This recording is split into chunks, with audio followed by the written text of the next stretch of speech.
السلام علیکم. شاہراہ دستور سے میں ہوں عبدالقیوم صدیقی اور آپ ہیں اے کیو ایس کے ساتھ، اور میرے ساتھ ہیں جناب وجاہت مسعود، انتہائی سینئر جرنلسٹ، تجزیہ کار، معروف کالمسٹ، اور جناب حماد غزنوی، سینئر جرنلسٹ. اور ان کی شان کے اندر قصیدے تو وجاہت مسعود صاحب جو ہیں وہ زیادہ سنا سکتے ہیں مجھ سے.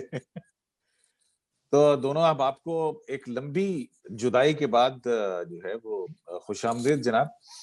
آپ پہلے تو 6 دن غیر حاضر رہے، یہ بہت آپ نے ہمارے ساتھ ظلم کیا، لیکن چلیں دیر آئے درست آئے.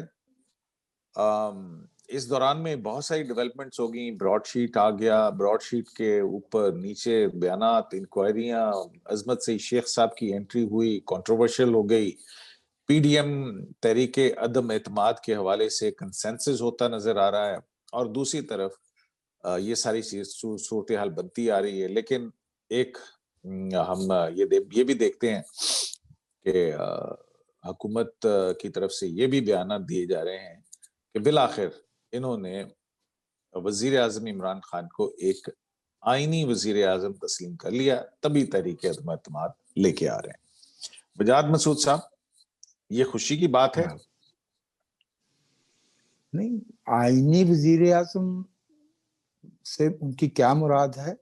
وہ ڈی فیکٹو وزیر اعظم ہیں اور انہوں نے حلف اٹھایا ہے، اور جب 18 اگست کو انہیں قائد ایوان چنا گیا تو اپوزیشن نے اپنا کردار سنبھالا، وزیر اعظم تسلیم کر کے یہ سب کیا گیا تھا. میرے خیال میں کچھ ایسی روزن رکھنا نکالا جاتا ہے جس کی بیچ میں سے منہ نکال کے، مکھے سے منہ نکال کے جو ہے وہ کوئی نئی بانی جو ہے وہ سنائی جائے. ایسی کیا بات ہے اس میں؟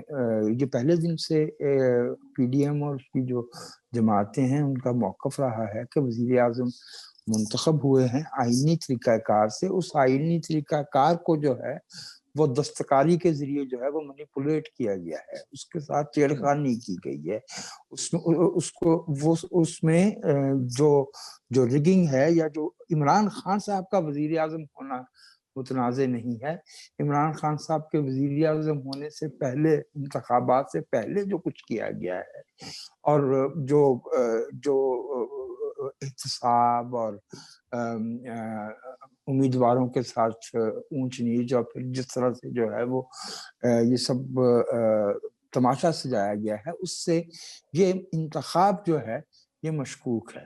عمران خان صاحب کا وزیر اعظم ہونا تو مسلمہ بات ہے. معاف کیجیے گا، وزیر اعظم تو اس ملک میں جو ہے محمد ظریف بوگرا بھی رہے، جو ایک دن پہلے تک امریکہ میں سفیر تھے. وزیر اعظم سے اس ملک میں شوکت عزیز بھی رہے. تو وہ ڈی فیکٹو وزیر اعظم ہونا، ایون ڈی جی او ہونا بھی جو ہے وہ قبول ہے. لیکن سیاسی سطح پہ جو ہے وہ غیر متنازع ہونا اور ان کو اعتماد حاصل ہونا، اس کا میرے خیال میں زیادہ بہتر جواب یہی ہونا چاہیے کہ اگر وہ واقعی آئینی وزیر اعظم ہیں تو انہیں اپوزیشن کو اور اس کے کردار کو تسلیم کرنا چاہیے، جو وہ نہیں کرتے. وہ جس پالسائی کی آڑ میں الزام تراشی کرتے ہیں اپوزیشن پہ، اور انہوں نے ایسا ایک جملہ پکڑا ہوا ہے جس کا کوئی سر پیر یا معنی کم از کم مجھے تو سمجھ نہیں آتا کہ میں این آر او نہیں دوں گا. تو بالکل سمجھ نہیں آتی کہ این آر او تو غیر آئینی حکومتیں اپنی لانگیویٹی کے لیے، اپنے اقتدار کو طول دینے کے لیے دیا کرتی ہیں ان قوتوں کو جن سے انہیں خطرہ ہوتا ہے. تو وزیر اعظم اگر واقعی وزیر اعظم ہیں جیسا کہ ان کے وزراء فرما رہے ہیں، اور میں نے تو عرض کیا کہ قوم تو اس بات کو تسلیم کرتی ہے، تو بیٹھے ہوئے ہیں ان کو تسلیم کر کے وزیر اعظم، تو پھر وہ بھی تو اپوزیشن کو تسلیم کریں نا. وہ عقبی دروازے سے اسمبلی میں کیوں داخل ہوتے؟ ارے بھائی، سیاست میں عقبی دروازے سے آئے تھے تو آئے تھے، اسمبلی میں تو سیدھے دروازے سے داخل ہوا کرو. وہ اسمبلی میں بھی پچھلے دروازے سے داخل ہوتے. باقی تو باتیں اپنا حماد صاحب، وجاہت مسعود صاحب نے کہا کہ وہ کہتے ہیں کہ این آر او نہیں دوں گا، لیکن اب جو ہے وہ پی ڈی ایم کی طرف سے آنا شروع ہو گیا ہے. وہ کہتے ہیں کہ ہم این آر او نہیں دیں گے، اور بڑے بلند بانگ دعوے کیے جا رہے ہیں اپوزیشن کی طرف سے کہ کیسے ابھی جو مریم نواز ہیں ان کا بیان تھا کہ کس کس طرح سے رابطے کر کے کیے جا رہے ہیں، اگر میں بتا دوں تو بہت کچھ کھل جائے. تو اب این آر او نہ دینے کی بات جو ہے اچھا، وہ ویسے میں اپوزیشن کر این رہی آر ہے. او پہ آپ کو کوئی ایسی چیزیں نظر آ رہی ہیں؟ میں این آر او پہ یہ رائے رکھتا ہوں کہ اس کا استعمال جو ہے وہ غلط ہو رہا ہے اس اصطلاح کا. ایک ڈکٹیٹر نے جعلی مقدمات قائم کیے، پھر اس کے بعد اپنی سیاسی ضرورت کے تحت ان مقدمات کو ختم کیا. تو وہ تو مقدمات بنے ہی غلط ہوئے تھے. تو این آر او کہنا یوں لگتا ہے جیسے کوئی جائز مقدمات کو واپس لے لیا گیا ہے. وہ بعد میں سپریم کورٹ نے جو کچھ بھی فیصلہ دے دیا اس کے اوپر، یہ علیحدہ بات ہے. لیکن این آر او کی اصطلاح میرا خیال ہے غلط معنی میں استعمال ہوتی ہے. این آر او تو ایک آدمی نے جھوٹے مقدمات ختم کیے تھے اپنے، اسے ہم این آر او کہتے ہیں. اب اور عمران خان صاحب تو اسے کسی اور معنی میں استعمال کرتے ہیں. پی ڈی ایم پہ آ جائیے. پی ڈی ایم جی، یعنی اوور آل تصویر اس وقت یہ ہے کہ پی ڈی ایم یہ جو راؤنڈ تھا یہ راؤنڈ ہاری ہے. یعنی لانگ مارچ ہوگا، استعفے ہوں گے یہ، اور اس کے بعد وہ سب کچھ انہوں نے، ان کی آپ یہ سمجھیے کہ جو میڈیا اسٹریٹجی تھی، جس طرح وہ اپنے آپ کو پروجیکٹ کر رہے تھے، وہ غلط تھی. وہ پہلے دن سے غلط تھی، اور اس کا انجام یہ ہونا تھا کہ they had to take a step back. اور بظاہر یوں نظر آیا، اور پھر یعنی گورنمنٹ نے اور ان کے وزراء نے، جتنے بھی ان کے مشیران ہیں، میڈیا ہینڈلر، انہوں نے اس کو پروجیکٹ کیا کہ بھئی یہ باقی پچھڑ گئے ہیں. تو نظر بھی ایسا ہی آیا کہ پی ڈی ایم ذرا ایک قدم اسے پیچھے ہٹنا پڑا. پہلا راؤنڈ جو تھا وہ پی ڈی ایم جیتی تھی.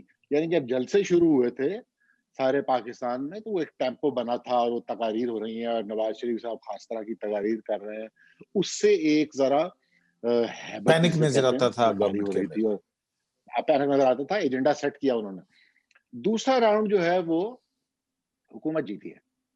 اب ہم تیسرے راؤنڈ کی طرف بڑھیں گے، اور اب اس وقت بڑھ رہے ہیں، لیکن ابھی اس کی شکل واضح نہیں. جیسے آپ عدم اعتماد کی بات کر رہے ہیں، اس کی کیا شکل بنے گی ابھی دیکھتے ہیں. سینٹ کے الیکشن آئیں گے، ویسے جنرل الیکشن وہ 2-4-5 سیٹیں آئیں گی، ان کا بھی ایک ذرا ہوتا ہے. اگر یہ اپوزیشن جیتتی ہے، جیسے سیالکوٹ کی سیٹ ہے یا سندھ کی سیٹیں ہیں، تو اس سے بھی ایک سندھ میں مومنٹم عمر ذرا کوٹ بننا تو شروع جیت ہوتا ہے. گئے وہ، اور بڑے جی، عمر واضح کوٹ جیت اکثریت گئے. سے جیت گئی پیپلز پارٹی. جی، وہ جیت گئے، اور 2-3 اور 2 سیٹیں اور ہیں نا ان کی پروونشل اسمبلی کی. خیر، اس ساری چیز سے ایک مومنٹم دوبارہ شفٹ ہو سکتا ہے کہ جس طرح لوگ وہ اس بات کو اس طرح پروجیکٹ کیا جائے کہ یہ دیکھیے یہ مہنگائی کے نتائج ہیں جو نکل رہے ہیں، وہاں بھی نکل رہے ہیں، بلوچستان میں بھی، کرم میں الیکشن ہے، اور ہمارے سیالکوٹ میں جو بڑا اہم سمجھا جا رہا ہے، کیونکہ سینٹرل پنجاب یہی تو مسئلہ ہے سارا، جو سارا اتنے زیر و بم کے بعد بھی نواز شریف کے ساتھ کھڑا ہے سینٹرل پنجاب، اور اسی میں بے شمار وہ سیٹیں ہیں، اور اسی سے پرائم منسٹرشپ کا فیصلہ ہوتا ہے. لہذا اس کو بھی اہم سمجھا جا رہا ہے. اہم ہی سمجھا جا رہا ہوگا نا، جس کی وجہ سے دوبارہ نیب کے کیسز، وہ ارمغان سبحانی وغیرہ جو اس علاقے کے لوگ ہیں، سیالکوٹ ڈھسکا کے، ان کے خلاف مقدمات میں پھر تیزی آ رہی ہے. تو وہ الیکشنز اور یہ چیزیں اس طرح کی ساری، ان سے ایک دوبارہ بننا شروع ہوگا، اور معلوم ہوگا کہ اگلا راؤنڈ کون جیتے گا.